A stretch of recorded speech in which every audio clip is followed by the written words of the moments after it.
ఈనాటి ఉద్యోగ నియామకాల కార్యక్రమంలో భాగంగా ఈ కార్యక్రమానికి విచ్చేసినటువంటి ముఖ్య అతిథులు డైనమిక్ చీఫ్ మినిస్టర్ గౌరవ రేవంత్ రెడ్డి గారు, సహచర మంత్రివర్యులు పొన్నం ప్రభాకర్ గారు, సహచర మంత్రివర్యులు తుమ్మల నాగేశ్వరరావు గారు, గౌరవ శాసనసభ్యులు చీఫ్ సెక్రటరీ గారు శ్రీమతి శాంతికుమారి గారు, రాష్ట్ర ఉన్నతాధికారులు, ఇతర అధికారులందరికీ, రాష్ట్ర నలుమూలల నుంచి వివిధ జిల్లాల నుంచి చేసినటువంటి యువతీ యువకులందరికీ మీ అందరికీ కూడా ఈ శుభ సందర్భంలో ఎంపికైన మీ అందరికీ కూడా శుభ సందర్భంలో మీ అందరికీ హృదయపూర్వక శుభాకాంక్షలు, అభినందనలు తెలియజేస్తా ఉన్నా. మంచి భవిష్యత్తు మీకుంది. ఈనాడు ఈ పరిస్థితి వచ్చిందంటే దీనికి మూల కారణం, ముఖ్య కారణం ఆనాడు తెలంగాణ ఉద్యమంలో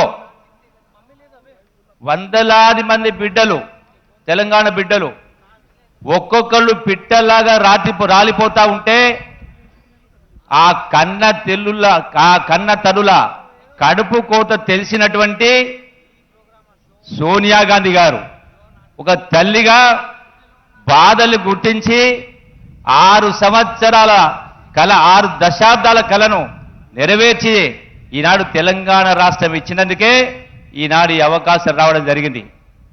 రెండవది మనం చూస్తా ఉన్నాం, గడచిన ప్రభుత్వంలో 10 సంవత్సరాల కింద చెప్పడం జరిగింది, ఎన్నో మాటలు చెప్పడం జరిగింది, మాటలు చెప్పడం జరిగింది. అంటే ఈ ఉద్యోగాలు ఇవ్వడానికి గత ప్రభుత్వానికి మొన్నటిదాకా కూడా చేత కాలే.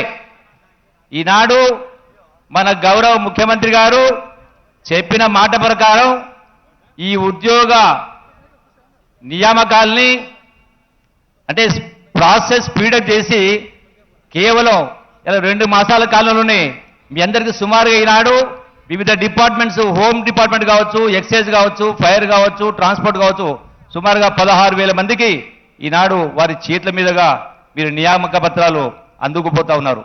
మీ అందరూ కూడా మరొకసారి శుభాకాంక్షలు తెలియజేస్తూ, ఈనాడు నిన్న నల్గొండలో కూడా కేసీఆర్ చాలా మాట్లాడినారు.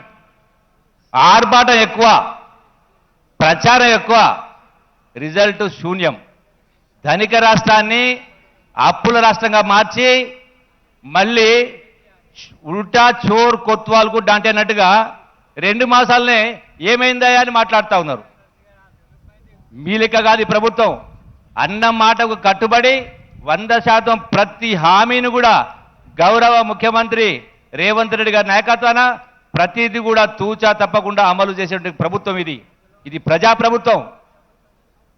అట్లాగే ఈ రోజున ఏ ఒక్క విషయం తీసుకున్నా కూడా గత ప్రభుత్వం మాట నిలబెట్టుకోలే, అప్పుల పాలు చేసి, అంటే ఒక మాటలు చెప్పాలంటే బాధ్యత రాహిత్యంగా పరిపాలన చేసిండు.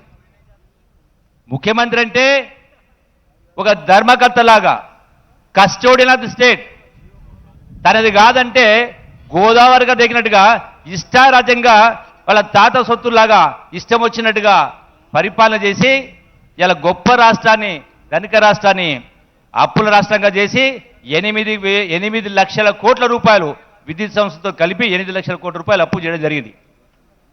గతంలో అధికారం ఉన్నప్పుడు 1,00,000 కోట్ల ఉంది, 2 లక్షల మాట జరిగింది. మొన్న గడిచిన మరి ఈ యొక్క శాసనసభ సమావేశాల్లో గౌరవ ముఖ్యమంత్రి గారి సమక్షంలో ఫైనాన్స్ మినిస్టర్లో మొత్తం కూడా తేటతెల్లమైంది. ప్రజలకు కళ్ళ కట్టినట్టుగా ఈ రాష్ట్ర పరిపాలన ఎంత దుర్మార్గం కొనసాగింది చెప్పిన స్పష్టంగా కొనసాగింది. ఆనాడు మేము కూడా మంత్రిగా ఉన్నాం కొద్ది సందర్భాలు. ఆనాడు ప్రగతి భవన్ అంటే ఆనాడు ఇది ప్రగతి భవన్ కాదు, అది బానిస భవన్. అది ఈనాడు ముఖ్యమంత్రి గారు రేవంత్ రెడ్డి నాయకత్వంలో మొట్టమొదటి రోజున 1 గంట ఆలస్యం లేకుండా కంచెలు మొత్తం కూడా తీసి పడేసి ఇలా ప్రతి సగటు మనిషి కూడా ఇలా ప్రజాభవన్కి వచ్చి వాళ్ళ యొక్క సమస్యలు చెప్పుకున్నటువంటి వాతావరణం రావడం జరిగింది. అంటే ప్రజాస్వామ్యాన్ని కాలరాయడం జరిగింది. దుర్మార్గంగా ఒక నియంతలాగా దుష్ట పరిపాలన చేయడం జరిగింది. ఈనాడు ప్రజాస్వామ్యం పరిడవిల్లుతా ఉంది. అమరవీరుల ఆశలు నెరవేరాలంటే తెలంగాణ రాష్ట్రం ఒక గొప్ప రాష్ట్రం, అన్ని వర్గాల ప్రజల కష్టాలు తీరాలి, అందరూ సుఖశాంతులతో ఉండాలని చెప్పని మా ప్రాణాలు పోయినా సరే తెలంగాణ రాష్ట్రం గొప్ప భవిష్యత్తు ఉండాలని చెప్పి ఆనాడు అంతమంది త్యాగాలు చేస్తే ఇలా కేసీఆర్ కుటుంబం ఒక నియంత్రణగా ప్రవర్తించి రాష్ట్రాన్ని అప్పుల కుప్పగా చేసి మళ్ళీ ఇప్పుడే కౌన్సిల్కి వస్తా ఉన్నాం. ఏమైంది 60 రోజులైంది కానీ బుద్ధి సిగ్గు శర జ్ఞానం ఉండాలా. మీరు చెప్పిన 9 సంవత్సరాల కింద ఏం మాట్లాడినరు? ఎన్నో చెప్పిండ్రు. దళితులకు 3 ఎకరాల భూమి అని, డబుల్ బెడ్రూమ్ అని, ఇక్కడ రకరకాలు ఉన్నాయి. ఏ ఒక్కటి 9 సంవత్సరాలు మీరు చెయ్యకపోగా ఈ ప్రభుత్వం వచ్చి ఇలా అప్పుల కుప్ప మాకు అప్పచెప్పి 2 మాసాలు గడవక ముందే ఏమైందని మాట్లాడతారు. మనుషులకు జ్ఞానం ఉండాలా.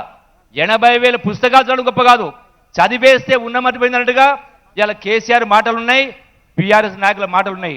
అందుకనే ప్రజలు బుద్ధి చెప్పడం జరిగింది. ఇప్పటికైనా జ్ఞానం తెచ్చుకోవాలా. ప్రజాస్వామ్యం అంటే కళ్ళు కనపడినాళ్ళు నేనే సర్వస్వం మాట్లాడుకున్నాడు, నేనే సర్వస్వం అనుకున్నాడు. మొత్తం నాదే, ఈ అసెంబ్లీ ఏంది, శాసనసభ ఏంది, కౌన్సిల్ ఏంది, ఈ మంత్రులు ఏంది, మొత్తం నేనని మాట్లాడిండు అనుకున్నాడు. అందుకనే మహామహులే మట్టి గడిచిండు ప్రపంచ చరిత్రలో. నీవెంత కేసీఆర్ మళ్ళీ నిన్న మాట్లాడుతున్నాడు, మళ్ళీ వస్తాడట. రావడం కాదు, నిన్న మా ముఖ్యమంత్రి చెప్పినట్టుగా తీర్థయాత్రలకు పోవాల్సింది తప్ప మళ్ళీ జీవితంలో భవిష్యత్తులో బీఆర్ఎస్కు పుట్టగతులు ఉండవు. 100% కాంగ్రెస్ పార్టీ ప్రజల పార్టీ, ఈ దేశానికి స్వాతంత్రం తెచ్చిన పార్టీ, తెలంగాణ రాష్ట్రాన్ని ఇచ్చిన పార్టీ కాంగ్రెస్ కుటుంబం. సోనియా గాంధీ అయినా, ఇందిరాగాంధీ అయినా, అలా రాహుల్ గాంధీ అయినా ప్రతి ఒక్కరు కూడా త్యాగాల కుటుంబం. ప్రధానమంత్రి పదవి వచ్చినా తీసుకోనటువంటి సోనియా గాంధీ గారు, అవకాశం వచ్చిన రాహుల్ గాంధీ ప్రధానమంత్రి పదవి అవకాశం వచ్చిన పదవి తీసుకోలే. మీరు అధికారం కోసం తహదలాడి 4 కుటుంబ సభ్యులు మీరు పదవులు అనుభవిస్తూ మళ్ళీ ఇవాళ కాంగ్రెస్ పార్టీ అధినాయకులను విమర్శిస్తారంటే ఈ దేశ ప్రజలు కానీ రాష్ట్ర ప్రజలు కానీ సహించరు. 100% మళ్ళీ ఇప్పటికే బుద్ధి చెప్పడం జరిగింది. మరొకసారి కూడా రాబోయేటువంటి పార్లమెంట్ ఎన్నికల్లో కూడా ఖచ్చితంగా మీకు బుద్ధి చెప్పే రోజు మనవి చేసుకుంటూ, ఈనాడు నియామక పత్రాలు అందుకుంటున్నటువంటి యువకులకు నేను విజ్ఞప్తి చేస్తా ఉన్నా, మంచి భవిష్యత్తు ముందుంది.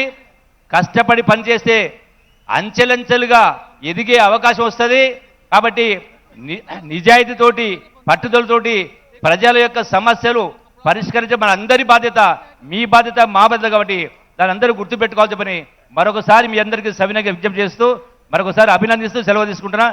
జై తెలంగాణ, జై కాంగ్రెస్. Thank you.